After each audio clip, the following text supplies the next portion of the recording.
నేరెళ్ల గ్రామము సారంపల్లి కుదురుపకు సంబంధించినటువంటి ఈ గ్రామాలలో నివసించేటువంటి వాళ్ళు కేసీఆర్ ప్రభుత్వంలో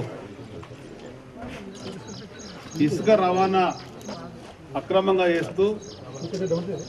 పెద్ద ఎత్తున ఇసుకను తీస్తూ ఇష్టానుసారంగా రవాణా చేయడం వల్ల ఓవర్ వెయిట్తో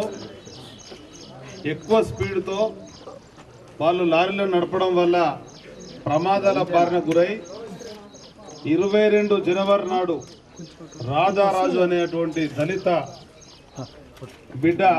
మొట్టమొదటిగా ప్రమాదానికి గురవడం జరిగింది. గురైనటువంటి వ్యక్తి నెల 15 రోజులు కరీంనగర్ ఆసుపత్రిలో ఉండి 10 లక్షల రూపాయల వైద్యం చేయించుకున్నా కానీ ప్రాణం కూడా కోల్పోవడం జరిగినటువంటి విషయాన్ని ఇప్పుడే ఆయన భార్య చెప్పడం జరిగింది. 6 నెలలుగా జరుగుతున్నటువంటి దుర్ఘటనలు ఇవాళ కేసీఆర్ గారు తెలంగాణ ఉద్యమ సాధకుడని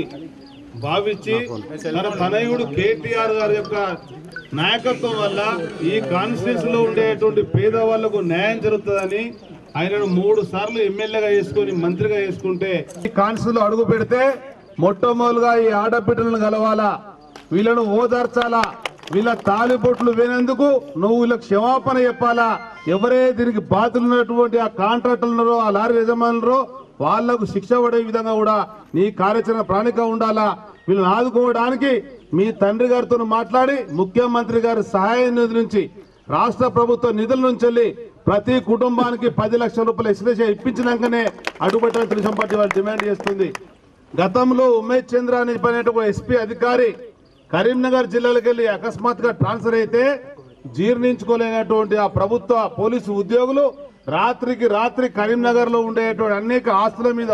పడి ధ్వంసం చేసిన సంఘటనలు చూసినాం. అంటే మీ అధికారి ట్రాన్స్ఫర్ అయితే భరించలేక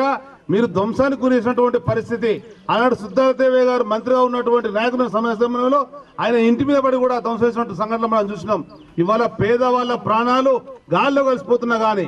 6 నెలలుగా ఇన్ని దుర్ఘటన జరుగుతున్నా గానీ ఉసుకే దోపిడీ జరుగుతున్నా గానీ ఇక్కడ ఉండేటువంటి భూగర్భ జలాలు అడుగంటి పోతున్నా గానీ ఒకనాటికి కూడా ఒక మానవత్వంగా ఉన్నటువంటి వ్యక్తిగా కలవనటువంటి మీరు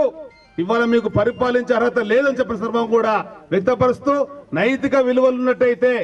కేటీఆర్ గారు రాజీనామా చేయాలని దీన్ని పరిగణించినట్టయితే వాస్తవంగా వేసినటువంటి దుర్మార్గ పాల్చడం వల్ల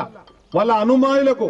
రాజకీయాలలో వాళ్ళకి ఎన్నికలు ఉపయోగపడేటువంటి సంతోషరావు లాంటి వ్యక్తులకు ఇవాళ నువ్వు ఇసుకను అక్రమంగా వాళ్ళ కాంట్రాక్ట్ అప్పచెప్పడమే కాదు దోపిడికి మార్గానికి చేసినావు. అదే విధంగా పేదవాళ్ళ యొక్క ప్రాణాలు పొట్టెట్టుకుని సందర్భం కూడా ఈ ప్రభుత్వాన్ని కేటీఆర్ ను డిమాండ్ చేస్తూ వెంటనే తక్షణం వీళ్ళ కుటుంబాలను ఆదుకోవాలని చెప్పని ఏదైతే పెట్టినటువంటి అక్రమ కేసులన్నీ కూడా ఎత్తివేయాలని చెప్పని ఎవరైతే ఇవాళ పోలీసుల దాడికి గురై గాయాల పాలై జైళ్ల పాలైనటువంటి వాళ్ళందరూ కూడా న్యాయం చేసే విధంగా కూడా ఈ ప్రభుత్వం ముందుకు రావాలని తెలుగుదేశం పార్టీ పరంగా మేము డిమాండ్ చేస్తున్నాం. ఇక్కడ పుత్తలు లేగిన ఫస్ట్ ఈ పుత్తలు లేగిన వాళ్ళ యొక్క బాధ బుధాలు వినాలని చెప్పని మానవత్వం లేకుండా ఉండేటువంటి మీరు నైతిక విలువ లేనటువంటి వ్యక్తులుగా మేము భావిస్తున్నాం. ఇవాళ ఎప్పుడైనా కానీ ఈ సిరిసిల్ల జిల్లాలో అడుగుపెట్టే ముందు కేటీఆర్ గారు వీళ్ళకి క్షమాపణ అడుగుపెట్టాలని చెప్పని ప్రధానమంత్రి సందర్భం కూడా తెలియజేసుకుంటూ